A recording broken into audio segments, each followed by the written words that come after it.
Hi, I'm Chris Roselli. And I'm Anna Magidson. Welcome to Western Window, a show made for you by students at Western Washington University. This time we'll find out more about a Western alum whose business is growing in unexpected ways. We listen to music created without instruments. We'll follow some Western students in a different kind of pitching contest. So stay with us as we explore our world through Western Window.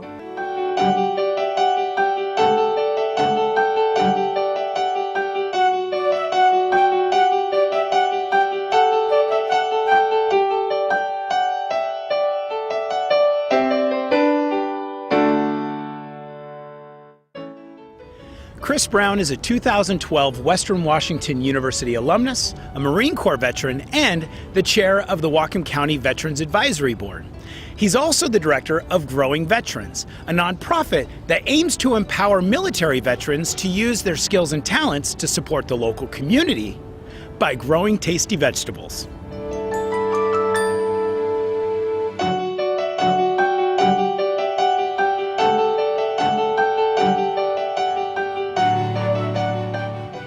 My name is Chris Brown, and I'm the director at Growing Veterans. Our mission is to empower military veterans to be responsible stewards, leaders, and active participants in the community. This year, our farm has really been the platform for that. We've got veterans that come out on a regular basis, and we encourage volunteer members to come and volunteer with us too. We want to show the community that veterans still have something to offer, but also show veterans the same thing.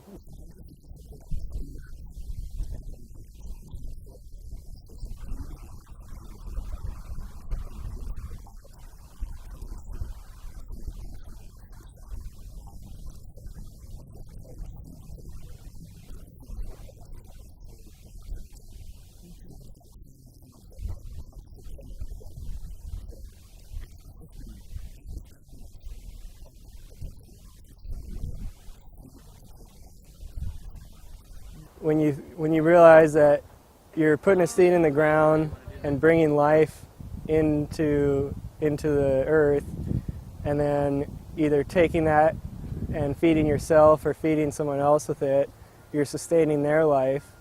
And being around all this natural life cycle stuff, it really can be powerful for somebody that's been around so much death and destruction and nastiness. And so, I think that alone can be powerful if somebody takes the time to think about it.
Being physical and getting exercise, it'll often help relieve some of the the extra energy that comes along with anxiety issues. And so some vets are able to sleep a little bit better at night after spending a day out there on the farm. Sleep issues is a really big one for vets that have been overseas. You know, I notice in myself at least, I'm getting way better sleep ever since I started farming.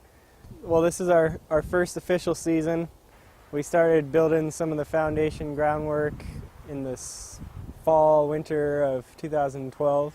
We started our first official season in January, February timeframe of 2013. We've been producing all year, doing a limited amount of fundraising, and this winter we're making plans to do everything a little bit better and bigger next year.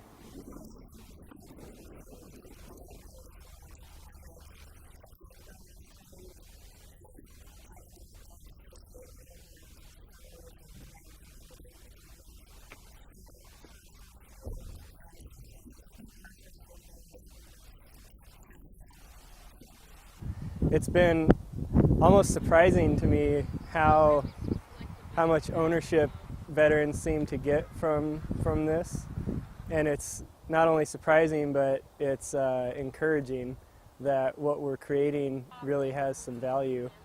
And so we hope to just, you know, continue pushing and make it even bigger and better.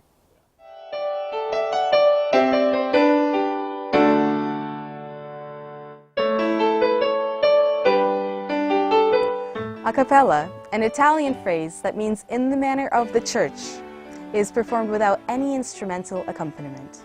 For some students here at Western, a cappella allows them to make beautiful music with just their voices.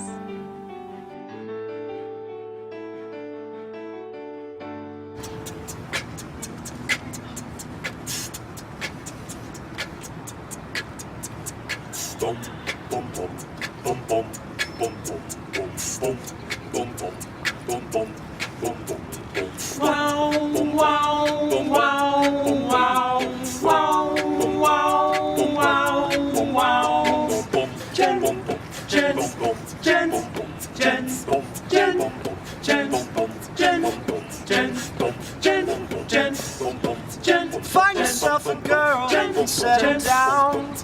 Live a simple life in a quiet town. Steady as she goes, steady as she goes, steady as she goes, steady as she goes, steady as she goes. To me, a cappella is having a good time. I'm harmonizing with my friends with no backup music. Basically, it just means without instrumentation. 1, 2, 3, 4. Turn the beat around. Love to hear percussion. Turn it upside down. Turn it around. I love to hear percussion. I love to hear it. You can clap, you can stomp your feet, you can beatbox, you can sing.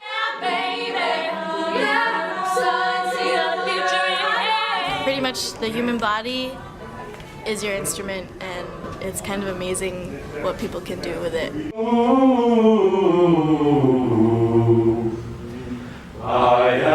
Usually we start out with some warm-ups where we basically just build a chord with our voices. Just make sure everyone has the same vowel, and you know, your mouth shape is all the same, because it's like the weirdest little things can completely throw off tuning. On the one hand, you want to blend really well and make sure the group has a solid sound, but at the same time you're trying to imitate instruments. So it can't all just be do's and ba's and whatnot. Every once in a while you have to do like some jams. Dum dum for a guitar, like dum dum dum dum, or a bass dum dum dum dum dum. There's just things that you can do with your lips and your body that just makes it sound exactly like an instrument. I can see no way, I can see no way. Shake it out, shake it out, shake it out, whoa. Shake it out, shake it out, shake it out, shake it out, whoa. And it's hard to dance with the devil on your back, so shake 'em off. If you listen to any part individually, it just winds up sounding ridiculous. I got 1 foot on the platform. But in the song, you know, it builds to something.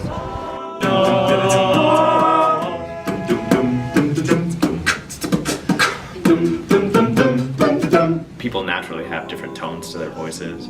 So figuring out which people blend well together and which people don't, so that you can put them in opposite sides of the group.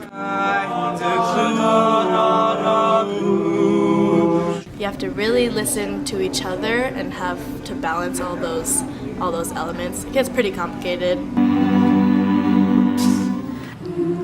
Regrets collect like old friends. You know, the reason people get into acapella and the reason I still do acapella is just because we're like family. I love performing. There's a really unique kind of joy in just singing together with your friends. This is what people put their heart and soul into. My girls and Undefined, we get together and sing because we love it and we love each other and we want to spread joy to everyone through music. Release your inhibition.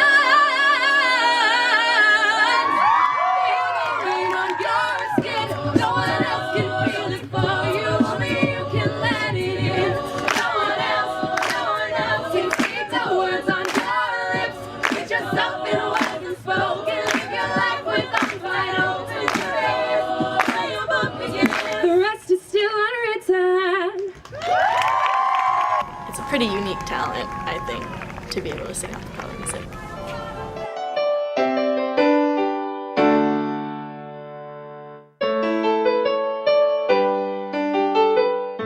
Take an innovative business idea from concept to launch in just 54 hours, and then present that idea to a panel of judges and win fabulous prizes.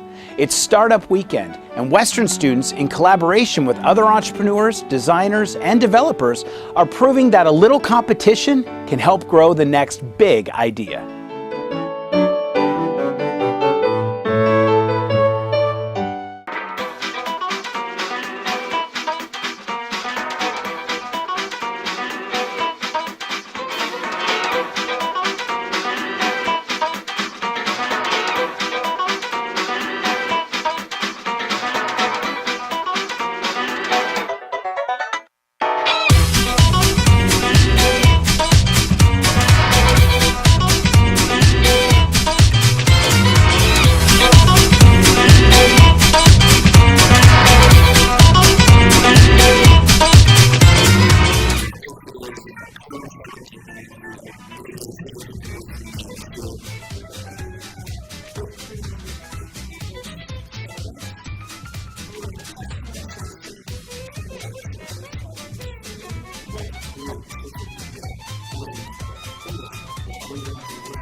Based on her experience as a tribal judge, Fairhaven College's Raquel Montoya Lewis has been appointed to the Federal Advisory Committee on Juvenile Justice. Her role is to represent the interests of tribal youth, as the committee advises Congress and the President on policy for juvenile justice. Well, I think for the most part, many tribes have very underdeveloped systems with respect to juveniles. So their approach has been to treat juveniles the same way they treat adults. And so most tribes need to work on figuring out how to tailor their systems specific to the needs of youth, because they are very different in terms of how they respond to interventions. There are some tribes that have really worked on that and have some model programs. But overall, that's a big issue. The justice systems themselves are not set up to handle juveniles. The second issue is that there isn't a lot of funding for tribes in terms of working with youth specifically. So funding is always an issue. If you want to have a new program to work with youth, finding the funding to do that is a struggle. So those are the two, I think, the most significant issues. And then there are other issues that impact youth all across the country that also impact tribal kids, which are, missing school, truancy. All the studies show that if you're reading below your grade level fairly early on in school, that's linked to continued truancy, and then that's also linked to higher rates of delinquency, and that's connected to higher rates of drug and alcohol abuse, and so those issues impact tribal youth as well. Jason Dahlman worked with Raquel on the Lummi Juvenile Justice Project. So I think that her approachability and accessibility are really the strengths that she will bring to the Federal Advisory Panel. Frankly, Raquel could probably write her own paycheck with consulting on the state level and the national level if she chose to do that. And I think it speaks volumes that she has chosen to take another position at the Nooksack tribe as the chief judge there. And she makes that conscious decision to be in the trenches, so to speak. I had somebody that I'd seen repeatedly for years and years and years, and I said, you're not a bad person. This is not about whether or not you're a good or bad person. It was an offhand comment. This person started crying. I couldn't figure out why. And I said, let's stop for a second. What's going on? And he said, you're the first person to ever say that I'm not a bad person. The first person. And I said, what do you mean? You mean a first judge? What are you talking about? Because this was somebody who I'm sure Judge Snyder was familiar with, that I'd seen a lot, very significant involvement in the legal system across, not just in Whatcom County, across the state. And he said, no. I mean, no one has ever said you're a good person. And I said, are you talking about like your family? Yeah, nobody has ever said that to me. And that was a turning point for me as a judge.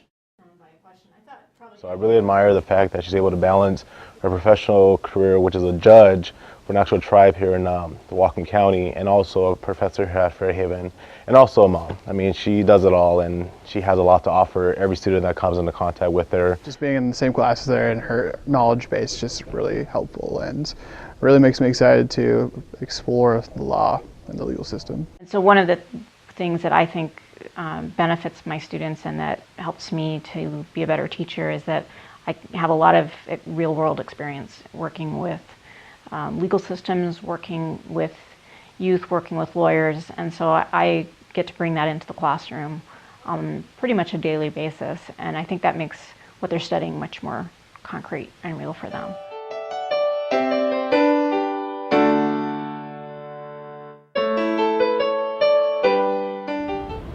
Western sophomore Max Romy loves cross-country running. And when a recent knee injury set Max squarely on the sidelines, a unique opportunity ended up in an innovative and inspirational merging of sport and art. Although unable to contribute as a runner for the Vikings, it hasn't stopped Romy from being a part of the team.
Hi, I'm here with Max Romy, who is a Western sophomore, originally from Anchorage, Alaska.